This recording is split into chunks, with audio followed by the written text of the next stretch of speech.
All right, welcome back to Sorare Edge. We're going to go over some baseball today. They finally put the common cards up for draft. I'm going to guide you through each cap number of each position, help you put together a team, tell you which guys I really like heading into this season. Baseball's probably my best sport, so I'll take that for what it's worth. I did come up with a couple of spreadsheets to try to get some value out of the drafts, but they left out a whole bunch of players, so I don't know what we glean out of that anyway. But I'm going to go through talking over some of these guys and tell you which guys I like at each number. All right, I'm going to try to keep this to about 15 minutes. If I skip over a tier, it's because I didn't think there was anyone worth discussing in it. It's finally here. Here are the top tier starting pitchers. They have Garrett Cole, Shohei, and Spencer Strider as their top three, all 20 gems. Of this group, Strider is the best one for me. Cole getting older, still effective. Ohtani not pitching this year. You can avoid him altogether. And Spencer Strider is your top tier for fantasy. Huge strikeout numbers, working on another pitch this spring. I don't think you can do any better than Strider. He's going to be on my roster for sure. At 19, they have Kevin Gausman, Ryan Pepiot, Tariq Skubal, and Tyler Glasnow. For me, it's Tariq Skubal. He's looked great at the end of last year. He's looked great in spring. Glasnow has a lot of injury risk associated with him. Pepiot moving to a new team. I like him, but he hasn't shown enough this spring, and Gausman's already dealing with some injuries, so it's Skubal for sure at 19. At 18, you have Pablo Lopez and Zach Gallen. It's Lopez for me. Gallen's very good too. This one's pretty close, but my preference would be Lopez here. Bunch of guys to choose from at 17. Of this group,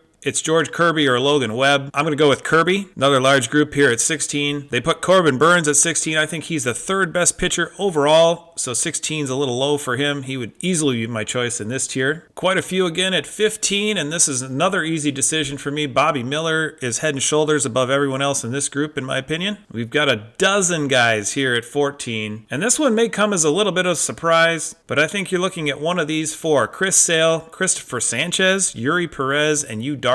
This is a little higher than I expected Sanchez to be. I thought he'd be kind of a sleeper this year. I didn't think people would be real high on him, but I think he's going to have a great year. Chris Sale looks like old Chris Sale in Atlanta, but of course, big injury risk with him. Yuri Perez, 100-mile-an-hour fastball, working on extra pitches to add to his repertoire. Pitches in a great park, though, down in Miami. And Yu Darvish, a steady vet, big repertoire. In the 13 tier, I really like Grayson Rodriguez, Hunter Brown, and Nestor Cortez, not far behind. Cortez has actually been up a little bit this spring in his velocity, so we'll see if he can gain back some of that effectiveness he had a couple years ago. Missed most of last season with injuries. Rodriguez just looks like a horse to me. He'd be my choice at 13. I think at 12, I'm looking at either Brian Bayo or Gavin Williams. Probably leaning Bayo at this point. Just signed a big contract extension, worked with Pedro Martinez in the offseason. I just think he's got great stuff. His command's better. I think he's going to improve as the year goes on. He'd be my choice at 12. At 11, I'm going with Brian Wu. Control pitcher, seems to know what he's doing. Really looking forward to watching Wu pitch. He is my choice at 11. A lot of guys at 10, and one sticks out like a sore thumb. Can you guess which one it is?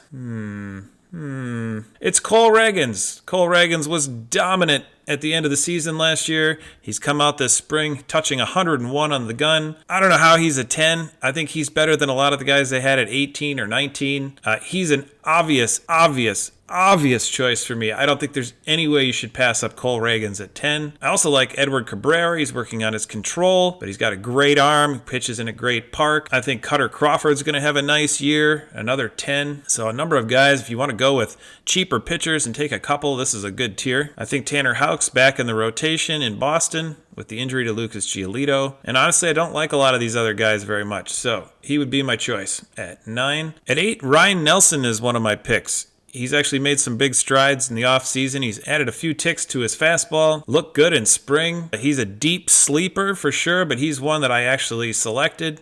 I've got Strider, Ryan Nelson, and Cole Ragans as my three pitchers. He's in this 8 tier, so he'd be my choice here. This one's interesting. Ronaldo Lopez goes from being a reliever with the White Sox last year, getting traded a couple times. He goes to the Braves, and they're stretching him out, trying to make him into a starter. I mean, obviously the Braves have a great lineup. You want pitchers who pitch for good teams, and this is one of them. The other guy I like here is Ronel Blanco for Houston. A lot of injuries to start the season in Houston, and I think he's going to end up with a rotation spot. So if you want to take a flyer at 7, he may be a good guy to take. Not much at 6. I'll stay away from the Rockies. Let's go Tristan McKenzie here. And I guess if you want a 5, it's Frankie Montas because he's the only one they've got. I'd avoid. All right, I'm not even going to run through the relievers here because this one's obvious. So Edwin Diaz missed the whole season last year after he ruptured his Achilles celebrating after the World Baseball Classic. I've got him at a 5 for some reason. He's a top closer in the league, and he's a 5. I don't think it gets any more obvious than this. Take Edwin Diaz. You also get a free space at first base. Rhys Hoskins missed last year, and for whatever reason, if you missed last year, apparently they made you a 5. Milwaukee is one of the best hitters parks. Regular playing time, regular at-bats all year. I expect him to have a pretty decent year, and at a 5, you can certainly take him. I like Jordan Westburg. I think he might be good this year. I think he's going to move around a little bit. I just don't know if he's going to play every day. Pretty crowded infield in Baltimore. A lot of talented guys. At 11, it's probably Josh Bell for me. I think he's getting regular time in Miami. Well, now we're getting into a few better players. I really like Maikel Garcia in Kansas City. Hit the ball really hard last year. He could steal you bases, do a lot of different things, and I think he's going to be their regular third baseman this season. Eloy Jimenez has looked really good this spring, so if he can stay healthy, which is a big if because he's hurt a lot, he would probably be my pick at 13. At 14, I like Noelvi Marte. Cincinnati, a really good hitter's park. He's a talented young player. I think he can steal you some bases. He's going to get quite a bit of time this year. 15, I like Brian Hayes. I think he's a good hitter. He's learning how to lift the ball a little bit. I think you might see more power this year from him. Plays every day. Gold Glove third baseman. So I don't know how Carlos Santana is a 16. He should be like a -6. Not worth this tier at all.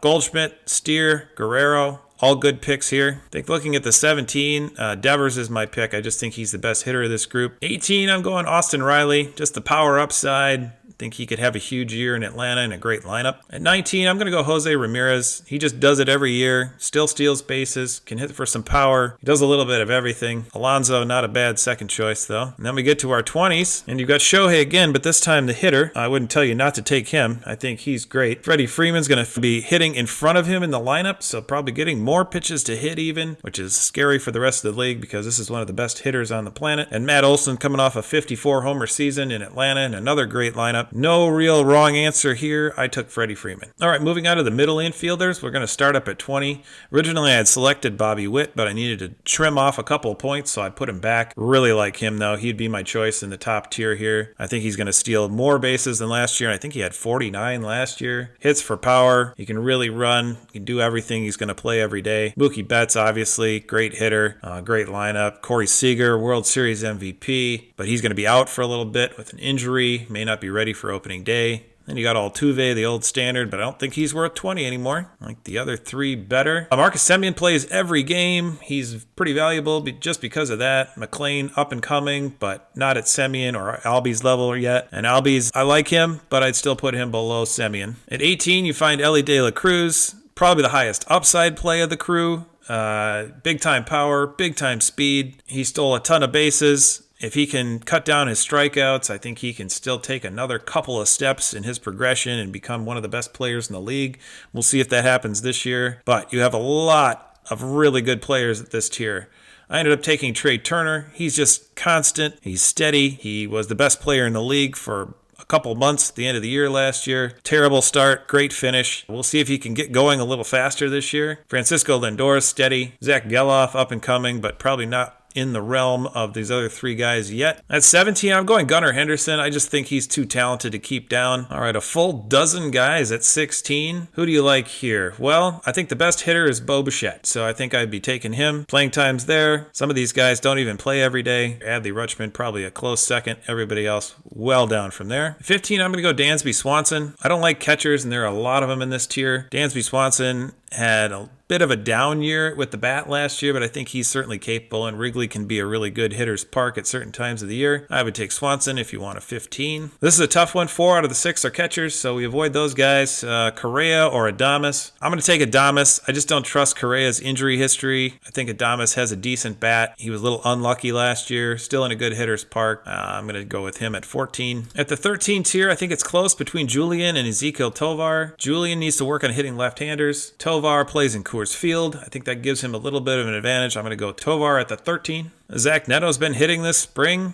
Can he carry it over to the regular season? I'm not sure. I think I'm going Volpe here. Big time speed, going to steal a lot of bases. If he can progress a little bit with the bat, which I think he's certainly capable of, he's a big time prospect. He could be really good for you. 3 catchers here. Skip them all. Big group here. So don't love this group. I think I'm going Henry Davis. I know it says he's a catcher, but he's going to play in the outfield this year, so he's going to get more playing time, more regular at bats. I like Michael Massey, but I think Henry Davis is the clear pick here. And then at 5, they put Gavin Lux and O'Neal Cruz, both guys who missed last year. Cruz is a huge talent. Again, another free space basically at a 5. So this is your second middle infielder. You're really only starting one anyway, so we'll see how he does. But at a 5, you can't pass up O'Neal Cruz. You have to take him. So we have Edwin Diaz at 5, Rhys Hoskins at 5, and O'Neal Cruz at 5. 3 really good players, way too low for their gem number or whatever you call that. Now we move to the outfield. And at 20, it's really hard to go wrong. All these guys are really good. If we look at last year's stats, Acuna was just head and shoulders above the field. So despite the injury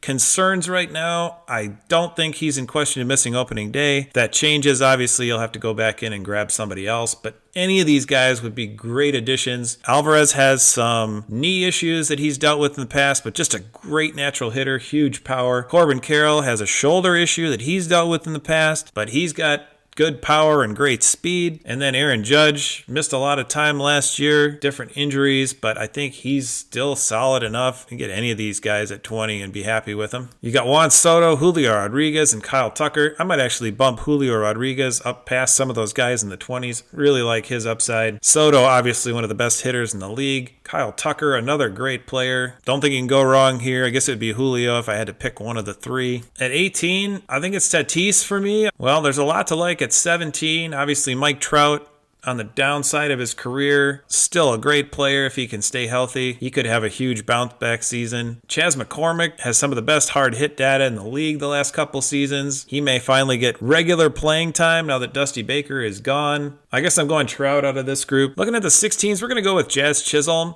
Missed a lot of last year with injury, but he's an up-and-coming star. At 15, I'm going Michael Harris. Again, it's just a good lineup. He's got all the skills. He can steal bases. He can hit for power. He can do everything. I think in this group, he's definitely your guy that's going to get the most regular playing time and produce the most with it. Jack Sawinski's hard hit data is really good, but he goes through these patches where he just can't hit anything. I think it's Riley Green here for me. Another guy with some injury issues, but when he's on the field, he's looked really good. Of the 12s, it's Will Benson and Jordan Walker for me. I guess I'm going Walker, probably the higher pedigree player. Will Benson playing in a great park. If he can get regular at bats, I think he's going to be awesome this year, but I just don't know that that's going to happen. They're still fighting for spots. Walker's probably going to be in there almost every day. At 9, I picked Tyler O'Neill. He made my squad. I think he's going to have a nice year in Boston. Finally got out of St. Louis where he had disagreements with the management and the front office. Traded to a team that's probably going to play him. Big time right-handed power in Fenway is always a nice addition for them. I think he's going to get a lot of at-bats. Don't see anybody else at 9 that's even close. So there you have it, your full breakdown. Here's my team. Strider, Ryan Nelson, Cole Ragans, Edwin Diaz, Rhys Hoskins, Freddie Freeman,